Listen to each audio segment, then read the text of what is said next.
కృతజ్ఞతలు.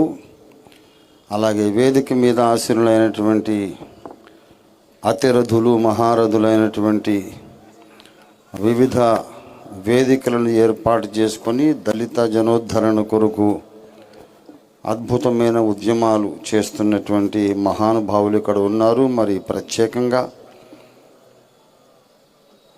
ఐఏఎస్ విజయ్ కుమార్ గారు, నేను వారి అభిమానిని.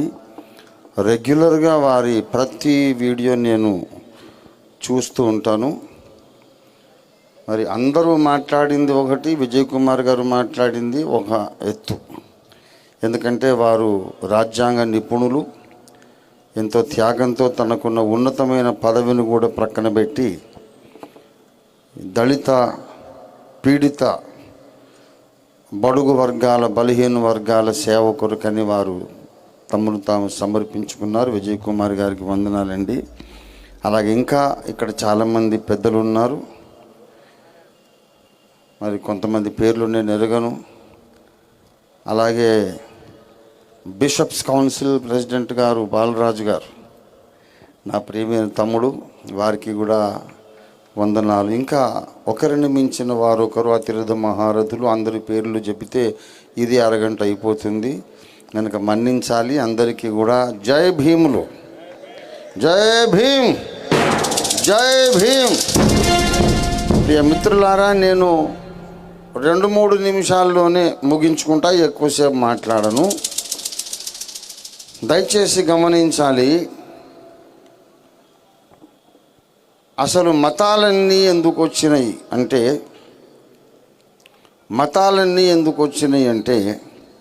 ప్రతి మనిషికి అంతరంగంలో ఒక జ్ఞానం ఉన్నది. నేను చచ్చిపోయిన తర్వాత ఒక నరకాగ్ని గుండం ఉన్నది, దాన్ని తప్పించుకోవాలంటే ఏం చెయ్యాలి, అసలు దేవుడు ఎవరు, సృష్టికర్త ఎవరు అని అన్వేషణ చేసి ఎవరికి తోచినటువంటి జ్ఞానాన్ని వారు గ్రంథస్థం చేసి అలాగూ మతాలు స్థాపించబడ్డాయి. గ్రీక్ నాగరికతలో దేవతలు వేరు, ఈజిప్ట్ నాగరికత, మెసొపొటేమియా నాగరికత, ఆర్య నాగరికత, ద్రావిడ నాగరికత, చైనీస్ దేవతలు, టిబెటన్ దేవతలు వేరు వేరు వేరు వేరు. వీళ్ళంతా ఎందుకంటే చచ్చిపోయినాక ఒక ఘోరమైన అగ్నిగుండం ఉన్నది, దాన్ని తప్పించుకోవడానికి దేవుడు కావాలి.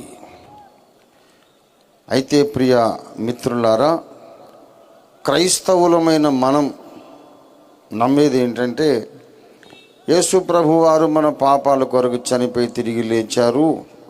యేసు ప్రభువుని నమ్ముకుంటే మనం నరకం తప్పించుకుంటాం, నరకంలో పడకుండా పరలోకానికి వెళ్తాం. ఇది మనకున్న ధీమా, మనకున్న విశ్వాసం. అదే రకమైన విశ్వాసము ముస్లిం సోదరులకు అల్లాహ్ మీద ఉన్నది. అల్లా మమ్మల్ని నరకం తప్పిస్తాడని ముస్లిం సోదరులు నమ్ముతున్నారు. అది వారి అభిప్రాయం. అలాగే హిందూ సోదరులు నమ్ముతున్నారు, మాకు 33 కోట్ల దేవతలు ఉన్నారు, ఎవరైనా తప్పించేస్తారు అని. గనుక నరకం, చచ్చిపోయిన తర్వాత ఉన్న నరకాన్ని తప్పించుకోవడానికి ఒక్కొక్కరు ఒక్కొక్క దేవుణ్ణి నమ్ముకున్నారు. కొందరు యేసుని నమ్ముకున్నారు, కొందరు రాముణ్ణి, కృష్ణుని, 33 కోట్ల దేవతలను, కొంతమంది అల్లాహ్ను నమ్ముకున్నారు. రకరకాల మతాలు పుట్టుకొచ్చినాయి. అయితే చచ్చిపోయిన తర్వాత ఉన్న నరకాన్ని ఎవరు కళ్ళతో చూడలేదు, స్వర్గాన్ని కూడా చూడలేదు, దేవుణ్ణి కూడా చూడలేదు, దెయ్యాన్ని కూడా చూడలేదు, మనలో ఉన్నటువంటి ఆత్మను కూడా మనం చూసుకోలేదు. అద్దం ముందు నిలబడితే మనం కనపడతాం తప్ప మన లోపల మన శరీరమే తప్ప ఆత్మ కనబడదు. గనక చచ్చిపోయినాక నా ఆత్మని నేను చూడలేను, ఆ నరకం ఉన్నదో లేదో, పరలోకం ఉందో లేదో, అది విశ్వాసానికి సంబంధించిన విషయం. ఇప్పుడు నిరూపించలేం, ఒక ల్యాబొరేటరీలో నిరూపించలేం.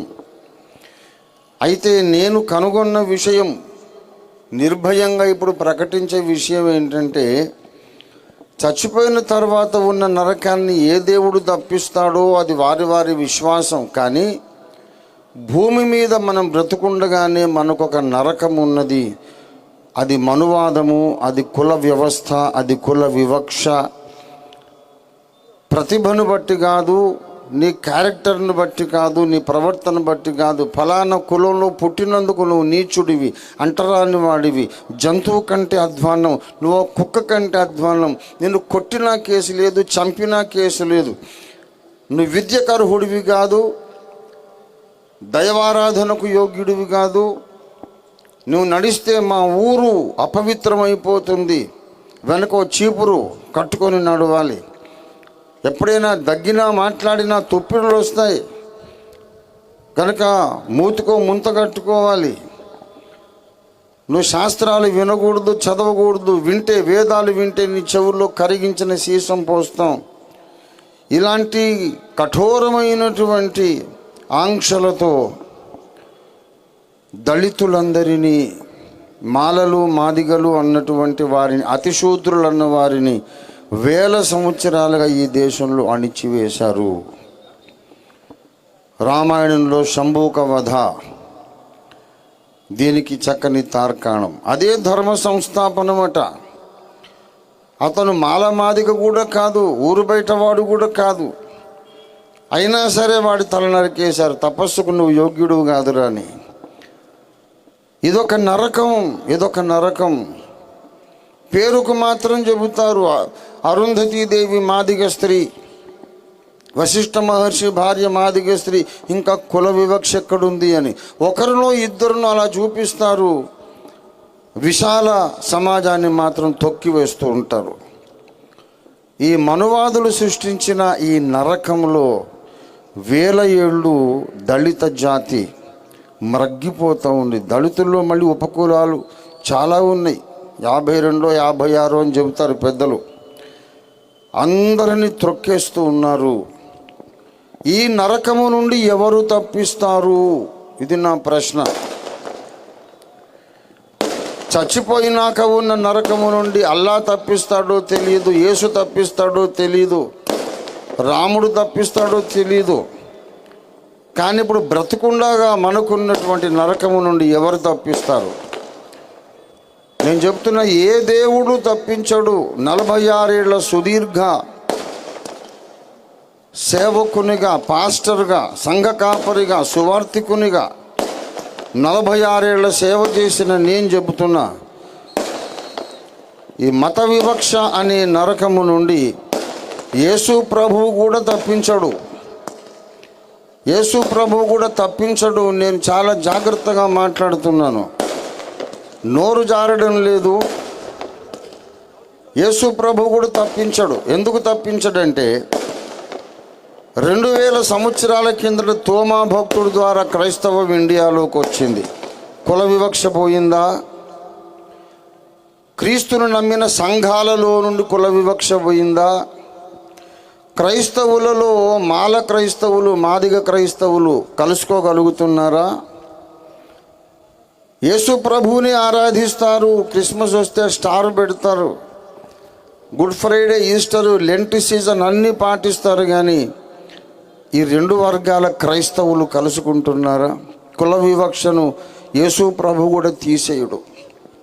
ఈ మనువాద నరకం, కుల వివక్షని నరకం నుండి ఏ దేవుడు తప్పించడు, యేసయ్య కూడా తప్పించడు. మరి ఎవరు తప్పిస్తారంటే ఈ కుల వివక్ష ద్వారా ఏర్పడ్డ ఈ నరకము నుండి, అణిచివేత నుండి మనల్ని తప్పించగలిగిన ఏకైక మహాశక్తి బాబాసాహెబ్ అంబేద్కర్.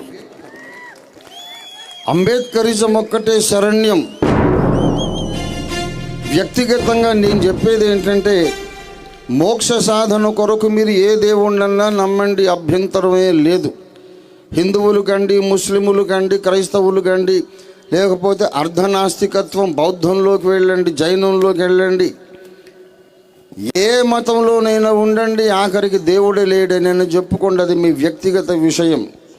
కానీ సామాజిక న్యాయాన్ని కాంక్షించే ప్రతివారు కూడా తప్పనిసరిగా మీరు అంబేద్కర్ రైట్స్ కావాలి. అంబేద్కర్ ఆలోచన విధానం ఒక్కటే ఈ దేశానికి దిక్కు. అంబేద్కర్ ఆలోచన విధానాన్ని ప్రతి మానవుడు గుండెల్లో మనం నిలబెట్టాలి. అంబేద్కర్ ఆలోచన విధానం కలిగిన వాళ్లను మనం చట్టసభల్లో నింపేసేయాలి. ప్రతి రాష్ట్ర శాసనసభలోనూ పార్లమెంట్లోనూ అన్ని చట్టసభల్లో అంబేద్కర్ యొక్క శిష్యులు ఉండాలి. ఆయన ఏమన్నారు?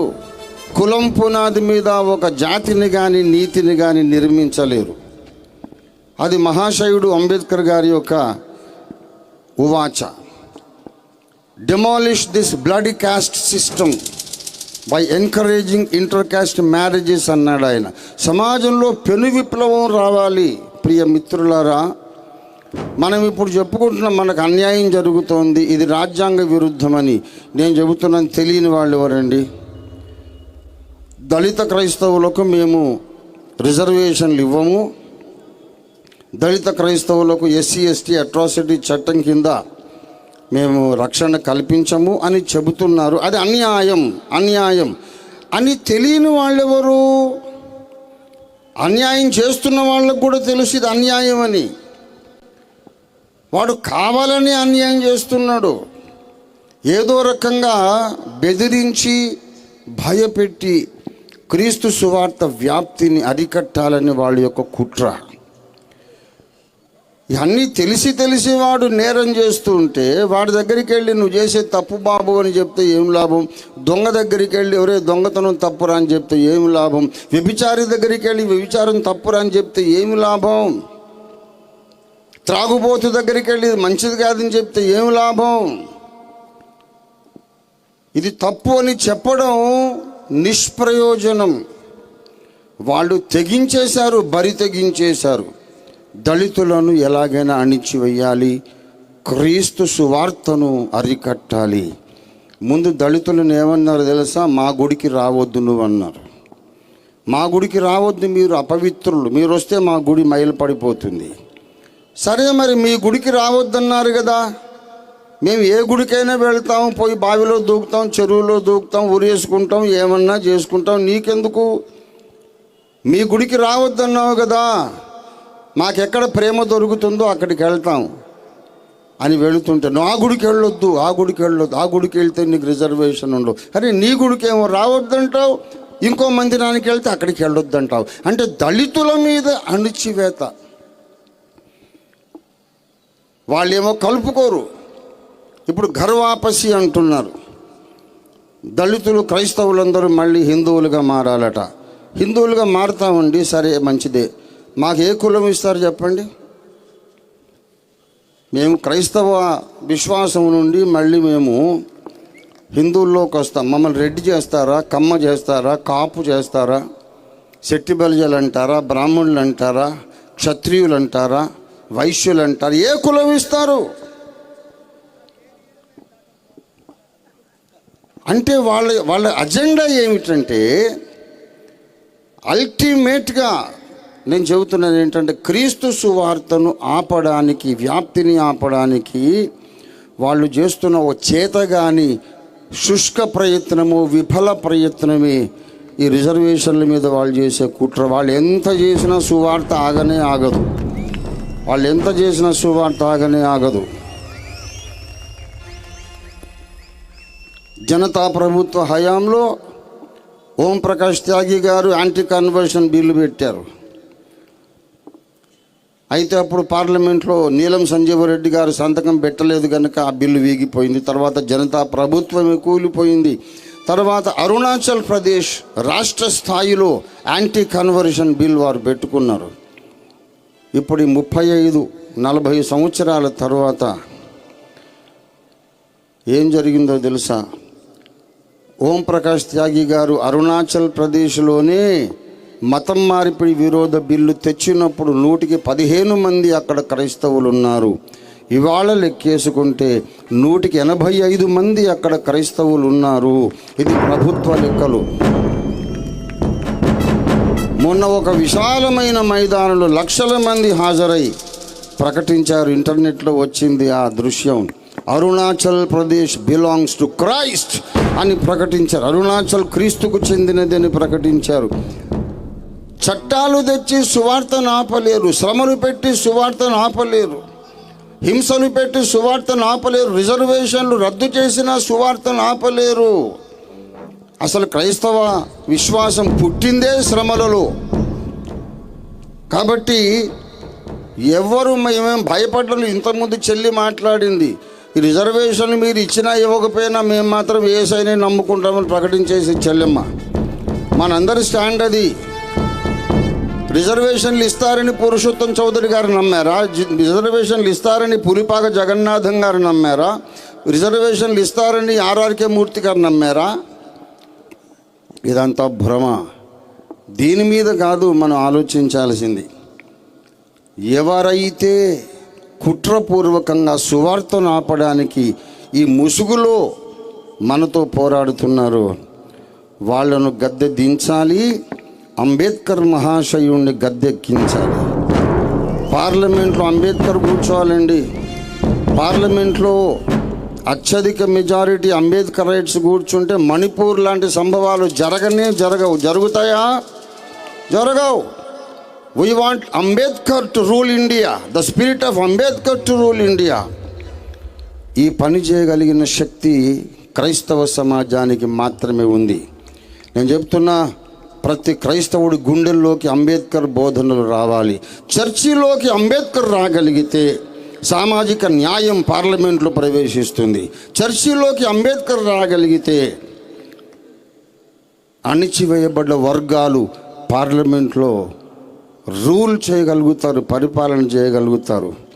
అంబేద్కర్ గారిని ఎందుకండి క్రైస్తవ సమాజం ఎందుకు ప్రేమించదు? ఎందుకు జై భీమ్ అనరు?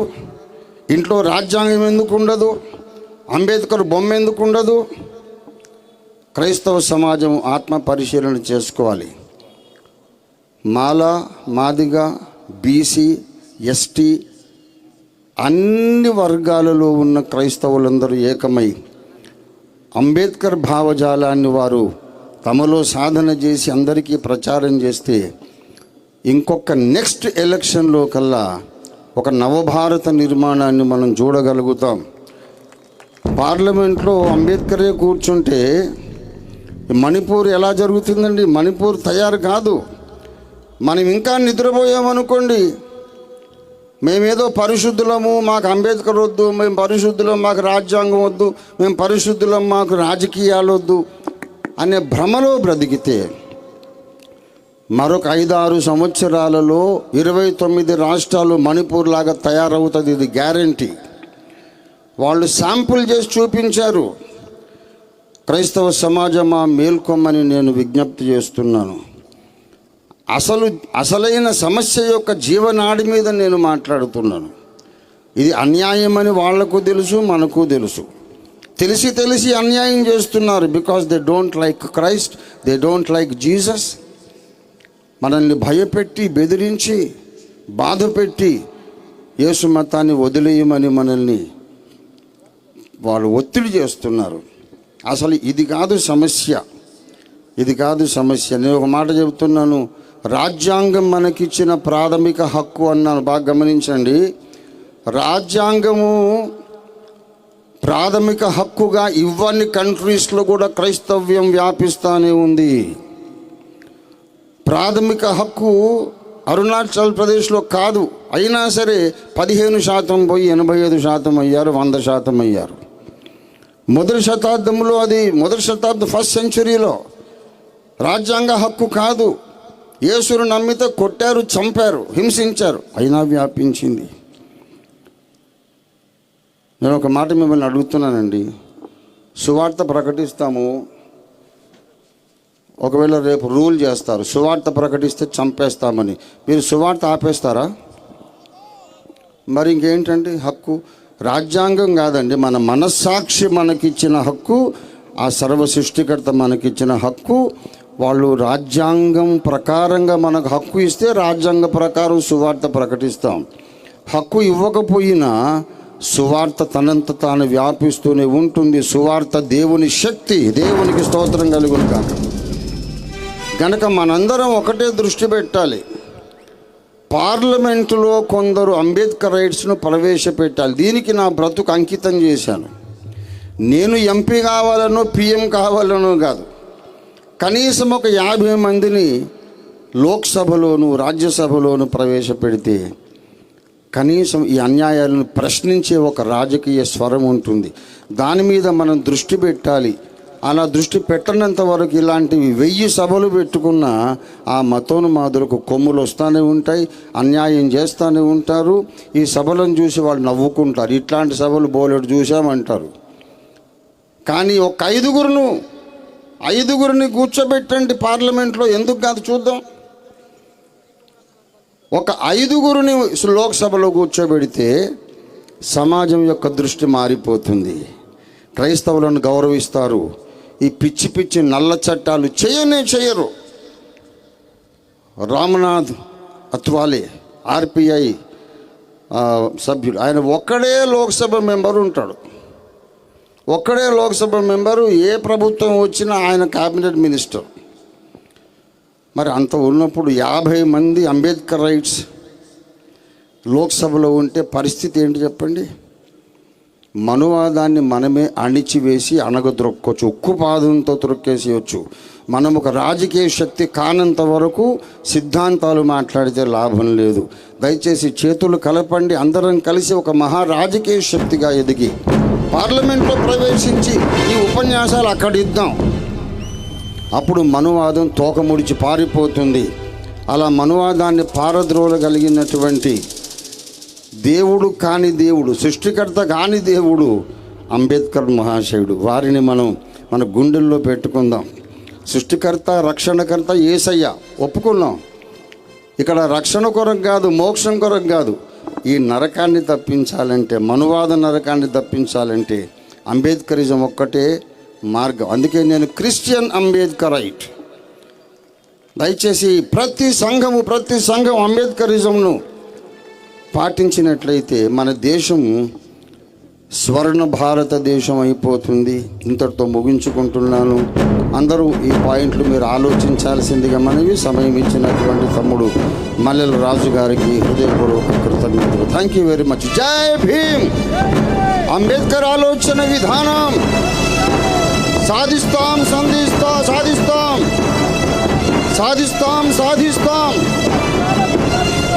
అంబేద్కర్ ఆశయాలు సాధిస్తాం. ప్రవేశిస్తాం. పార్లమెంట్లో ప్రవేశిస్తాం. ఇది సాధ్యమా? Yes, it is possible. ఇక్కడ ఉన్న కొద్దిమంది తలుచుకుంటే ఇది సాధ్యమే. కనుక దయచేసి ఇప్పటి నుంచి ఇదే పని మీద ఉండండి. నేను 46 ఏళ్ళు బట్టి ఇదే పని మీద ఉన్నాను. కాబట్టి అందరము కూడా దీని మీద దృష్టి పెడదాం. ఇది ఒక్కటే పరిష్కారం. లేకపోతే ఇట్లా 1000 సభలు పెట్టుకోవచ్చు. అలా చూస్తారు, నవ్వుతారు, వెళ్ళిపోతారు. మంచిది. Thank you.